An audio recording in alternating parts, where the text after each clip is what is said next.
여러분 반갑습니다. 이해가 되는 성경 통독 13번째 시간이죠. 출애굽기 12장에 오늘 들어가는데요. 지금까지, 그러니까 우리가 어제까지는요, 9가지 재앙, 하나님께서 애굽 사람을 심판하시고 계속 내 백성을 보내라 하고 요청하시면서 그 애굽을 말하자면 시험하시는 그런 장면들이 9가지 재앙이 펼쳐졌는데, 이제 마지막입니다. 막바지 10번째 재앙이 임하게 되는데, 그것이 바로 유월절 밤이 되죠. 자, 같이 한번 읽어보겠습니다. 출애굽기 12장입니다. 여호와께서 애굽 땅에서 모세와 아론에게 일러 말씀하시되, 이 달을 너희에게 달의 시작 곧 해의 첫 달이 되게 하고, 너희는 이스라엘 온 회중에게 말하여 이르라. 이 달 열흘에 너희 각자가 어린 양을 잡을지니 각 가족대로 그 식구를 위하여 어린 양을 취하되, 그 어린 양에 대하여 식구가 너무 적으면 그 집의 이웃과 함께 사람 수를 따라서 하나를 잡고 각 사람이 먹을 수 있는 분량에 따라서 너희 어린 양을 계산할 것이며, 너희 어린 양은 흠없고 일련된 수컷으로 하되 양이나 염소 중에서 취하고, 이달 19날까지 간직하였다가 해질 때에 이스라엘 회중이 그 양을 잡고 그 피를 양을 먹을 집 좌우 문설주와 인방에 바르고, 그날 밤에 그 고기를 불에 구워 무교병과 쓴나물과 아울러 먹되 날 것으로나 물에 삶아서 먹지 말고 머리와 다리와 내장을 다 불에 구워 먹고 아침까지 남겨두지 말며 아침까지 남은 것은 곧 불사르라. 너희는 그것을 이렇게 먹을지니 허리에 띠를 띠고 발에 신을 신고 손에 지팡이를 잡고 급히 먹으라. 이것이 여호와의 유월절이니라. 유월절이란 말은, 유월이라는 말은요, 지나간다는 뜻이에요. 넘어간다, 그런 뜻이거든요. 패스 오버 한다, 이런 뜻이에요. 이날 밤에 이제 지켜야 할 예식에 대해서 하나님 설명하고 계시죠. 근데 이제 잘 보시면요, 이날 밤에 여기서 설명하고 있는 것은 이미 예식으로서 딱 틀이 잡혀 있죠.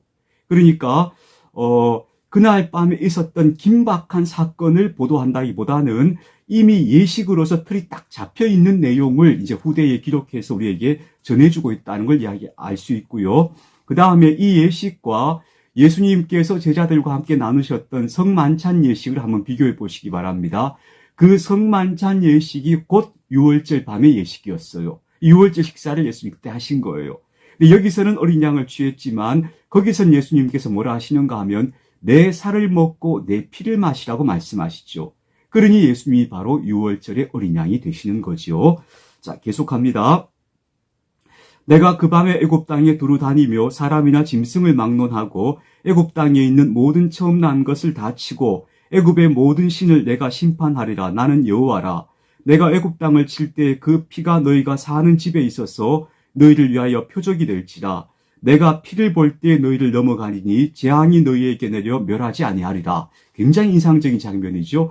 그 피를 볼 때 내가 너희를 넘어가겠다 하셨는데, 이 말씀이 곧 뒤에 와서 보면 우리의 신앙 고백이 되죠. 예수 그리스도의 십자가를 바라보고 그 피의 공로를 믿는 사람은 하나님 앞에서 의롭다고 인정함을 받는다 하는 고백이 바로 여기서부터 이제 출현하고 있다고 볼 수 있습니다. 너희는 이날을 기념하여 여호와의 절기를 삼아 영원한 규례로 대대로 지킬지니라. 너희는 이래 동안 무교병을 먹을지니 그 첫날의 누룩을 너희 집에서 제하라. 무릇 첫날부터 7째 날까지 유교병을 먹는 자는 이스라엘에서 끊어지리라. 무교병이라는 것은 발효되지 않은 밀가루로 구운 빵을 말하고요. 유교병은 밀가루를 이제 누룩으로 발효시켜서 만든 빵이죠. 근데 왜 무교병을 먹으라고 명령하셨을까? 아마도 이렇게 봅니다. 이스라엘 사람들이 애굽에서 출애굽해서 떠나오는 일이 너무나 갑작스럽게 이루어진 거예요. 준비할 틈이 없었던 것으로 보여요. 뒤에 나오죠. 발효되지 못한 밀가루를 가지고 나왔다. 이렇게 말하거든요. 그런데 갑작스럽게 찾아온 구원의 사건이었기 때문에 그들은 어쩔 수 없이 발효되지 않은 밀가루로 빵을 구워서 먹었을 거예요. 그것이 이제 하나의 관습이 되는 거죠. 그만큼 하나님의 구원이 갑작스럽게 그들에게 임했다 하는 것을 의미하는 말이기도 하고요. 그 다음에 유월절과 무교절이라는 게 이게 뭐지? 하고 헷갈리는 분이 있을 텐데요. 이렇습니다. 유월절은 그 양을 잡아서 먹고 하나님의 그 구원이 그날 밤에 애굽에 임한 사건이에요. 그날 밤에 하나님의 천사가 애굽 전역에 임하면서 애굽에 있는 장자를 죽이고 이스라엘 백성들은 보호했던 바로 그날 밤을 유월절이라고 불러요. 그날 밤에는 어린 양을 먹는 거예요. 근데 무교절이란 건 뭐냐 하면요. 그 유월절을 포함해서 그때부터 이래 동안 7일간을 무교절이라고 해서 지켜요. 이때는 계속해서 발효되지 않은 밀가루를 가지고 떡을 구워 먹고 쓴나물을 먹으면서 출애굽과 광야 생활을 회고하는 절기인 거예요. 이게 종교적인 절기예요. 그래, 유월절은 그날, 그 구원받은 그날을 말하고 무교절은 그로부터 이어지는 일주간을 무교절이라고 한다. 이렇게 이해하시면 되겠습니다. 그래서 지금도 유대인들은요, 이 무교절 기간이 되면 경건한 유대인들 집안에서 누룩을 막 싹 찾아낸대요. 깨끗하게 누룩을 비워내고 전혀 누룩 없는 상태를 만들기 위해서 굉장히 노력한다. 그렇게 들었습니다. 너희에게 첫날에도 성이요 일곱째 날도 성회가 되리니 즉 유월절 날도 거룩한 날이 되고 마지막 마치는 날도 거룩한 날이 된다는 뜻이에요. 너희는 이 두 날에는 아무 일도 하지 말고 각자의 먹을 것만 갖출 것이니라. 너희는 무교절을 지키라. 이날에 내가 너희 군대를 애굽 땅에서 인도하여 내었습니다. 그러므로 너희가 영원한 규례로 삼아 대대로 이 날을 지킬지니라. 첫째 달, 그 달 19날 저녁부터 21일 저녁까지 너희는 무교병을 먹을 것이요. 이게 무교절이에요. 근데 그 첫날 저녁, 그 첫날을 뭐라 부르는가 하면 유월절이라고 부르는 거예요. 이래 동안은 누룩이 너희 집에서 발견되지 아니하도록 하라. 무릇 유교물을 먹는 자는 타국인이든지 본국에서 난 자든지를 막론하고 이스라엘 회중에서 끊어지리니 너희는 아무 유교물이든지 먹지 말고 너희 모든 유하는 곳에서 무교병을 먹을지니라. 모세가 이스라엘 모든 장로를 불러서 그들에게 이르되 너희는 나가서 너희의 가족대로 어린 양을 택하여 유월절 양으로 잡고 우슬초 묶음을 가져다가 그릇에 담은 피에 적셔서 그 피를 문 임방과 좌우 설주에 뿌리고 아침까지 한 사람도 자기 집 문 밖에 나가지 말라. 여호와께서 애굽 사람들에게 재앙을 내리려고 지나가실 때에 문 임방과 좌우 문설주의 피를 보시면 여호와께서 그 문을 넘으시고 멸하는 자에게 너희 집에 들어가서 너희를 치지 못하게 하실 것임이니라. 너희는 이 일을 규례로 삼아 너희와 너희 자손이 영원히 지킬 것이니 너희는 여호와께서 허락하신 대로 너희에게 주시는 땅에 이를 때에 이 예식을 지킬 것이라. 보세요. 하나님의 재앙이 온 전역에 내리는 거예요. 내리는데 그때 그 문 임방과 좌우 문설주에 어린 양의 피가 발라져 있으면 그 집은 넘어가는 거예요. 패스오버 하는 거예요. 그래서 유월절인 거예요. 자, 이게 바로 우리 신약에 오면 이게 복음이 되는 거죠. 우리 모두가 다 하나님 앞에서 말하자면 멸망에 처질 수밖에 없는 죄인들인데 예수 그리스도를 믿으면 그 피를 공로로 삼아서 우리를 구원해 주신다는 거죠. 그래서 바로 이 유월절은 우리 신약에 오면 그게 복음이 되는 거죠. 자, 이후에 너희의 자녀가 묻기를 이 예식이 무슨 뜻이냐 하거든 너희는 이르기를 이는 여호와의 유월절 제사라. 여호와께서 애굽 사람에게 재앙을 내리실 때에 애굽에 있는 이스라엘 자손의 집을 넘으사 우리의 집을 구원하셨느니라 하라 하매 백성이 머리 숙여 경배하니라. 이스라엘 자손이 물러가서 그대로 행하되 여호와께서 모세와 아론에게 명령하신 대로 행하니라. 밤중에 여호와께서 애굽 땅에서 모든 처음 난 것 곧 왕위에 앉은 바로의 장자로부터 옥에 갇힌 사람의 장자까지와 가축의 모든 처음 난 것을 다 치심에 그 밤에 바로와 그 모든 신하와 모든 애굽 사람이 일어나고 애굽에 큰 부르짖음이 있었으니 이는 그 나라에 죽임을 당하지 아니한 집이 하나도 없었음이더라. 자, 여기서 우리가 볼 게 뭐냐 하면요. 처음 난 것, 첫 소생, 사람이든지 짐승이든지 첫 소생을 하나님이 다 치셨다는 거잖아요. 그리고 나중에 뒤에도 그런 본문이 나오는데요. 모든 처음 난 것은 다 나에게 돌리라. 그게 다, 그 생명은 다 내 것이다. 하는 본문이 있어요. 그러니까 하나님께서는 그 애굽의 모든 처음 난 것을 다 취하셨는데 이스라엘 사람들에게서는 취하지 않으신 거예요. 왜? 어린 양이 대신 죽임을 당한 거예요. 그 어린 양이 그 처음 난 초태생을 위해서 대신 죽은 거예요. 그래서 그 이스라엘 집은 6월 넘어가게 되었다 하는 유래가 여기서 나오는 거예요.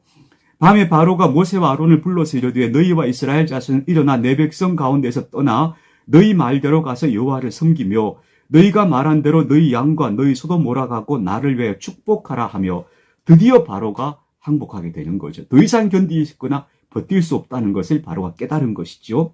애굽 사람들은 말하기를 우리가 다 죽은 자가 되도다 하고 그 백성을 재촉하여 그 땅에서 속히 내버리려 하므로 그 백성이 발교되지 못한 반죽 담은 그릇을 옷에 싸서 어깨에 매니라. 그래서 무교병을 먹게 되는 거예요. 이스라엘 자손이 모세의 말대로 애굽 사람에게 은금 패물과 의복을 구하매 여호와께서 애굽 사람들에게 이스라엘 백성에게 은혜를 입히게 하사 그들이 구하는 대로 주게 하심으로 그들이 애굽 사람의 물품을 취하였더라. 이스라엘 자손이 람셋을 떠나서 숫곳에 이르니 유아 외에 보행하는 장정이 60만 가량이요 수많은 잡족과 양과 소와 힘이 많은 가축이 그들과 함께 하였으며 그들이 애굽으로부터 가지고 나온 발교되지 못한 반죽으로 무교병을 구웠으니 이는 그들이 애굽에서 쫓겨남으로 지체할 수 없었음이며 아무 양식도 준비하지 못하였음이더라. 이스라엘 자손이 애굽에 거주한 지 430년이라.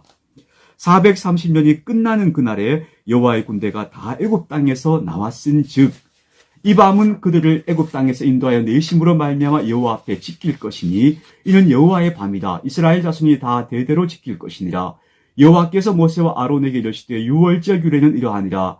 이방 사람은 먹지 못할 것이나 각 사람이 돈으로 산 종은 할례를 받으려 먹을 것이며 거류인과 타국 품꾼은 먹지 못하리라. 한 집에서 먹되 그 고기를 조금 더 집 밖으로 내지 말고 뼈도 꺾지 말지며 이스라엘 회중이 다 이것을 지킬지니라. 너희와 함께 거류하는 타국인이 여호와의 유월절을 지키고자 할 때에 그 모든 남자는 할례를 받은 후에야 가까이 하여 지킬지니 곧 그는 본토인과 같이 될 것이나 할례 받지 못한 자는 먹지 못할 것이니라. 본토인에게나 너희 중에 거류하는 이방인에게 이 법이 동일하니라 하셨으므로 온 이스라엘 자손이 이와 같이 행하되 여호와께서 모세와 아론에게 명령하신 대로 행하였으며 바로 그날에 여호와께서 이스라엘 자손을 그 무리대로 애굽 땅에서 인도하여 내셨더라 하는 거예요. 자, 여기 보시면 이제 430년 만에 나왔다 이렇게 얘기하는데요. 본문에 보면 430년이 끝나는 그날에 애굽 땅에서 나왔다 이러거든요. 그래서 유대 전통에 이런 표현이 있어요. 요셉이 애굽에 종으로 잡혀갔던 바로 그날로부터 계산해서 딱 430년 되는 똑같은 날에 똑같은 요일에 그러니까 이스라엘 백성이 출애굽했다라고 하는 그런 전설적인 이야기도 유대 전통에는 내려오고 있어요. 자, 이제 13장 들어가겠습니다. 그리고 한 가지 더요. 6월절 그 어린 양을 잡을 때 뼈를 꺾지 말라는 그 규정이 있죠. 이것도 굉장히 재미있는 규정이에요. 성경에 보면 예수님께서 나중에 돌아가 십자가에서 운명하실 때 십자가에서 죽은 죄수들은 마지막에 어떻게 하는가 하면요. 망치를 가지고 와서 죄수의 뼈를 꺾어요. 그럼 죄수의 그의 몸이 축 처지는 거죠. 이 다리뼈를 꺾는 거죠. 그럼 몸이 축 처지면서 죄수가 숨이 붙어있던 사람도 마지막 운명을 하게 되는 거예요. 그게 일종의 죄수에게 고통을 좀 덜 주려는 하나의 온정일 수도 있었어요. 근데 그렇게 하려고 로마 군병들이 왔는데 보니까 예수님이 이미 숨이 거두셨던 거예요. 그래서 예수님은 뼈가 꺾어지지 않고 오히려 창으로 찔러서 여기 몸에서 옆구리에서 피가 물이 나왔다 하잖아요. 그러니까 예수님은 유월절 어린 양과 이런 면에서도 매우 흡사한 그런 모습을 보여주고 있죠. 뼈가 꺾이지 않으셨다 하는 것도 아주 인상적인 대목이죠. 자, 출애굽기 13장입니다. 여호와께서 모세에게 이르시되 이스라엘 자손 중에서 사람이나 짐승을 막론하고 태에서 처음 난 모든 것은 다 거룩히 구별하여 내게 돌리라. 이는 내 것이니라 하시니라. 그렇죠? 모세가 백성에게 이르되 너희는 애굽 곧 종되었던 집에서 나온 그날을 기념하여 유교병을 먹지 말라. 여호와께서 그 손의 권능으로 너희를 그곳에서 인도해 내셨음이니라. 아비볼 이날에 너희가 나왔으니 했는데요. 이 아비볼이란 게 뭐냐 하면요. 유대인들은 지금 우리가 지키고 있는 태양력과는 다른 달력을 이 사람들은 사용했어요. 그 당시에는요. 이 아비볼이 지금 우리가 지키는 그 태양력에 비교해 보면은 3월 중순에서 4월 중순 사이 요 정도 기간이 아비볼이라고 하는 달이에요. 근데 이 달을 한 해의 첫 달로 지키라는 거예요. 왜냐하면 그들이 이달의 6월절, 이달 14일의 6월절이 이루어졌거든요. 그러니까 우리가 지금 지키고 있는 이 절기가 뭐가 가장 비슷한가 하면 바로 부활절 절기, 그리고 고난주간 그 절기하고 굉장히 비슷한 거죠. 왜냐하면 예수님께서 6월절에 돌아가셨으니까. 예. 그래서 6월절 절기는 곧 부활절 절기, 고난주간 절기하고 거의 일치한다. 이렇게 보시면 되겠습니다. 어디 읽었죠? 아비볼. 예. 여호와께서 너를 인도하여 가나안 사람과 헷 사람과 아모리 사람과 히위 사람과 여부스 사람의 땅, 곧 내게 주시려고 내 조상들에게 맹세하신 바 적과 꿀이 흐르는 땅에 이르게 하시거든 너는 이달에 이 예식을 지켜 이래 동안 무교병을 먹고 일곱째 날에는 여호와께 절기를 지키라. 이래 동안에는 무교병을 먹고 유교병을 내게 보이지 아니하게 하며 내 땅에서 누룩을 내게 보이지 아니하게 하라. 너는 그날에 내 아들에게 보여 이르기를 이 예식은 내가 애굽에서 나올 때 여호와께서 나를 위하여 행하신 일로 말미암음이라 하고 이것으로 내 손의 기호와 내 미간의 표를 삼고 여호와의 율법이 내 위에 있게 하라. 이는 여호와께서 정하신 손으로 너를 애굽에서 인도하여 내셨으니 해마다 절기가 되면 이 규례를 지킬지니라. 이 손의 기호와 미간의 표는 나중에 더 구체적으로 이제 명령하시게 되죠. 여호와께서 너와 내 조상에게 맹세하신 대로 너를 가나안 땅에서 인도하시고 그 땅을 내게 주시거든 너는 태에서 처음 난 모든 것과 내게 있는 가축의 태에서 처음 난 것을 다 구별하여 여호와께 돌리라. 숫것은 여호와의 것이니라. 왜냐하면 애굽의 모든 초태생들 다 죽었잖아요. 근데 그때 이 이스라엘의 초태생들은 다 살았잖아요. 그러니까 그 생명은 하나님이 주신 하나님의 것인 거예요. 하나님의 몫인 거예요. 그 생명은. 모든 초태생의 생명은. 나귀의 첫 새끼는 다 어린 양으로 대속할 것이요 그렇게 하지 아니하려거든 그 목을 꺾을 것이며 내 아들 중 처음 난 모든 자는 대속할지니라.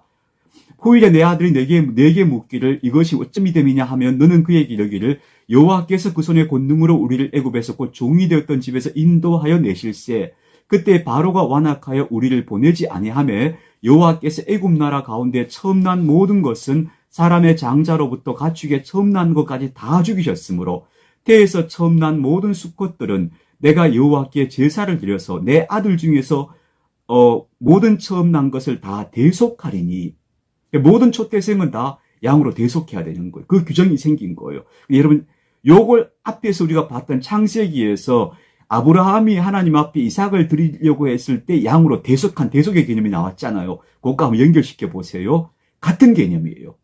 그때 하나님이 대속의 하나님인 것을 나타내셨고 여기 와서 또 하나님이 대속의 하나님이신 것을 그 아들의 장자의 생명을 취하는 게 아니고 대신해서 짐승을 바치게 하신 하나님이라는 것을 말씀하는 거죠. 이게 바로 나중에 십자가까지 연결되는 신앙이 되죠. 이것이 내 손의 기호와 내 미간의 표가 되리라. 이는 여호와께서 그 손의 권능으로 우리를 애굽에서 인도하여 내셨음이니라 할지니라. 바로가 백성을 보낸 후에 블레셋 사람의 땅의 길은 가까울지라도 하나님이 그들을 그 길로 인도하지 아니하셨으니 이는 하나님이 말씀하시기를 이 백성이 전쟁을 하게 되면 마음을 돌이켜 애굽으로 돌아갈까 하셨습니다. 자, 이 말이 무슨 말씀인가 하면요. 원래 애굽에서 이 팔레스틴 땅까지 올라가는 길은요. 지중해 해안길을 따라가는 게 제일 빨라요. 보통 군인들이 행군할 때는 그 길로 그냥 달려가는 거예요. 그 길로 달려가면요. 한 나흘 정도 하면 팔레스틴까지 갈 수 있어요. 애굽에서. 그러니까 그 길이 제일 말하는 직선길인 거죠. 가장 빠른 첩경인 거죠. 근데 그 길로 인도하지 않으셨어요. 왜냐하면 그 해안 지역에는 이미 블레셋 사람들의 세력이 거기 자리를 잡고 있는 거예요. 근데 이 블레셋 사람들은 나중에도 이스라엘 사람들이 참 힘들게 만드는 사람들인데요. 굉장히 호전적인 해양 민족이었어요.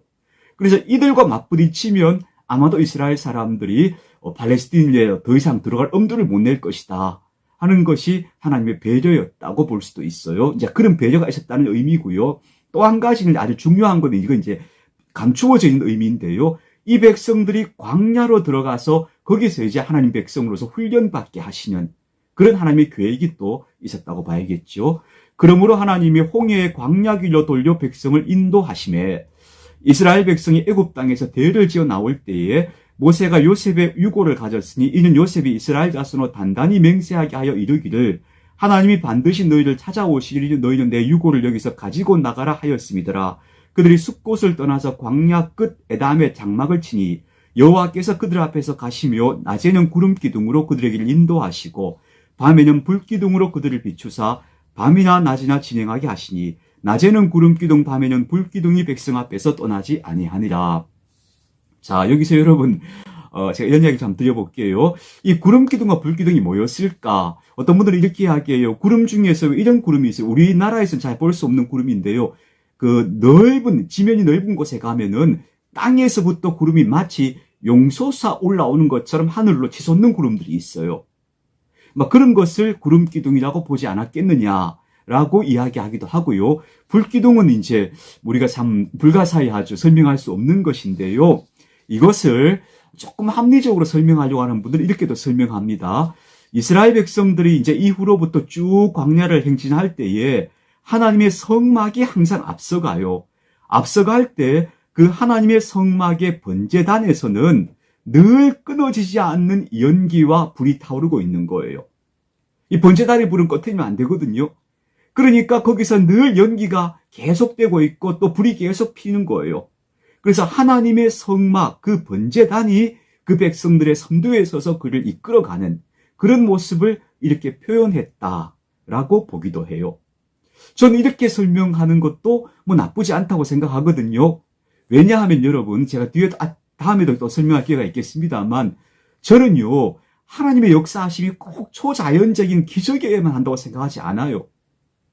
우리가 자연스럽게 살아온 우리 인생의 그냥 자연스러운 삶을 돌아봐도, 아, 기적 같구나 하고 느끼는 순간들이 많잖아요. 그러니까 우리는 하나님을 믿는 것이지 기적을 믿는 게 아니에요. 그죠? 꼭 기적적으로 설명이 돼야 하나님의 역사인 건 아니에요. 그러니까 내가 이게 정말 불기둥, 불가사의한 뭔가라고 믿고 싶으시면 그렇게 믿으시면 좋아요. 괜찮아요. 그러나 그게 그렇게 믿기가 어려우면 아, 성막, 번제단이 앞에서 이끌어가는 것을 이렇게 묘사하셨구나 라고 받아들이셔도 내가 그리스도인이 되는 데는 전혀 문제가 없어요. 예. 출애굽기 14장 넘어가겠습니다. 여호와께서 모세에게 말씀하여 이르시되 이스라엘 자손에게 명령하여 돌이켜 바다와 믹돌 사이에 비아히롯 곧 바알스본 맞은편 바닷가에 장막을 치게 하라. 보세요.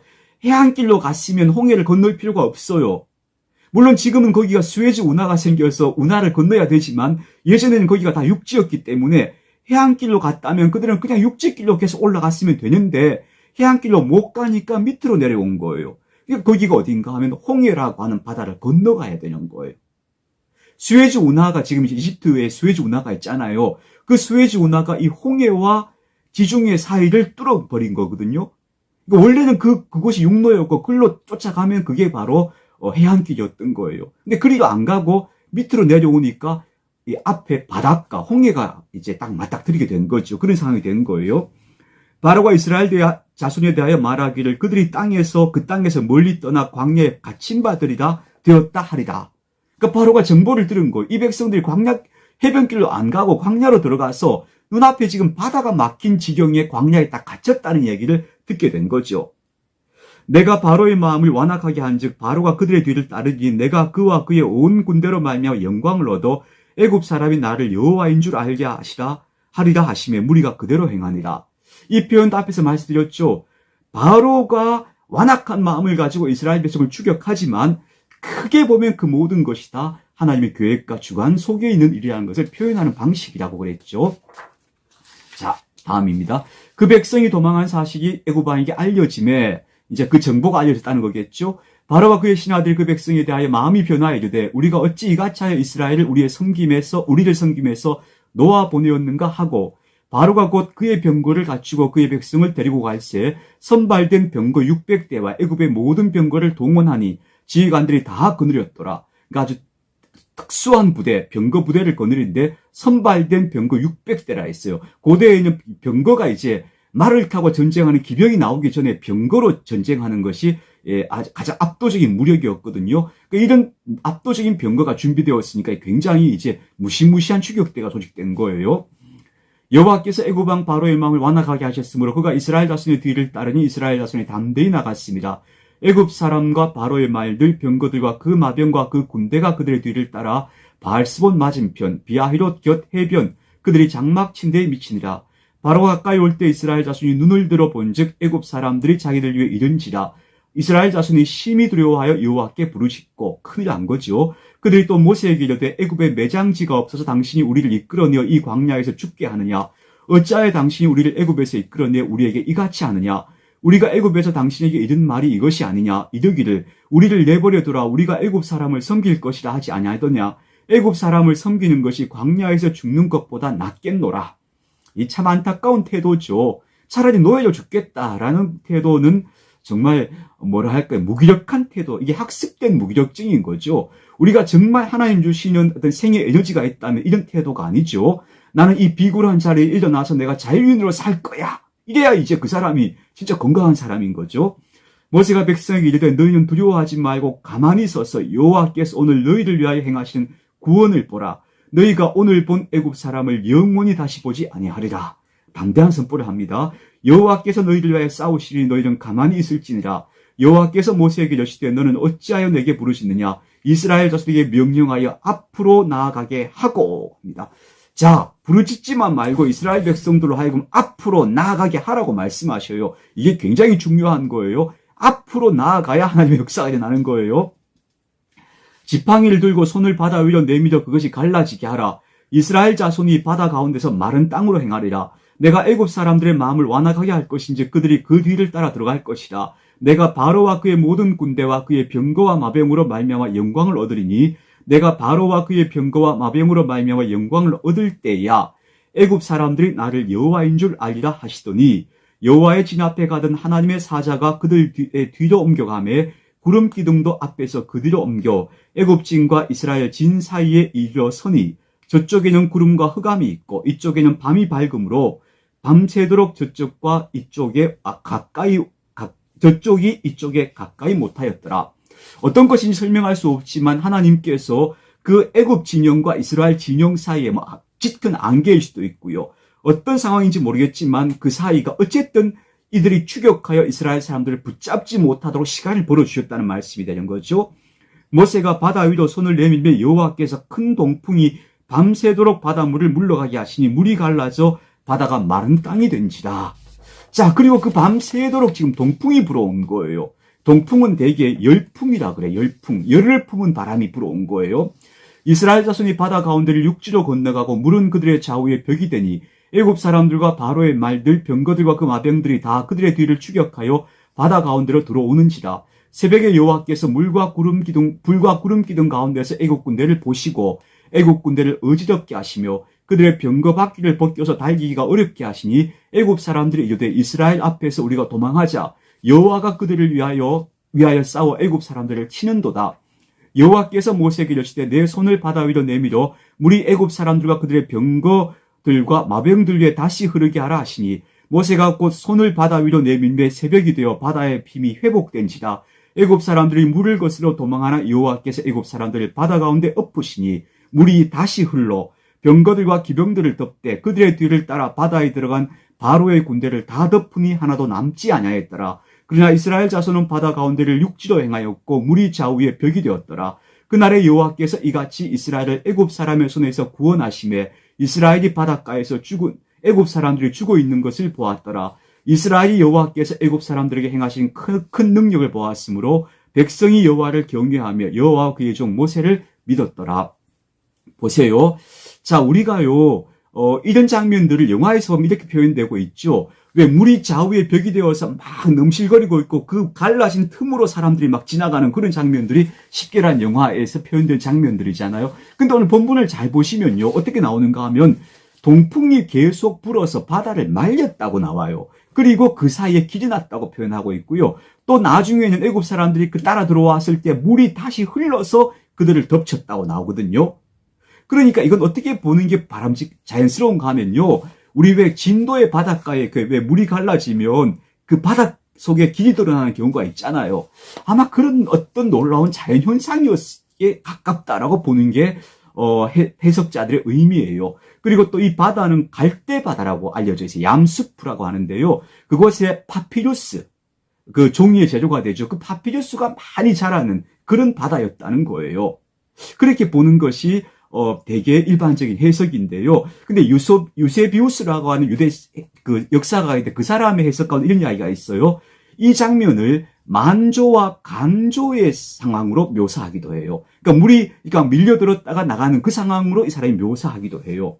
자, 그러나 어쨌든 본문 속에 또 좌우에 벽이 되었다는 표현도 있거든요. 그래서 이거 어떻게 받아들일 것인가가 좀 망설이시는 분들이 있을 텐데 여러분 관계없습니다. 하나님께서 자연적인 상황을 통해서 이렇게 구원하셨다 해도 이건 놀라운 일인 거예요. 그래서 그 백성들이 막 놀라운 감격을 가지고 출애굽기 15장에서 노래하게 되거든요. 그리고 또 설사 우리가 정말 영화에서 본 것처럼 그렇게 갈라졌다. 뭐 그래도 어때요? 저는 하나님은 그렇게 또 하실 수 있다고 믿어요. 그러니까 우리가 다른 사람들 설명할 때 그게 아니고 이렇게 물이 어떤 간주와 만주에 의해서 갈라진 것이다. 이렇게 설명해도 괜찮아요. 그렇게 믿어도 이게 뭐가 문제가 돼요. 하나님은 그 백성을 구원하기 위해서 이런 놀라운 방법들을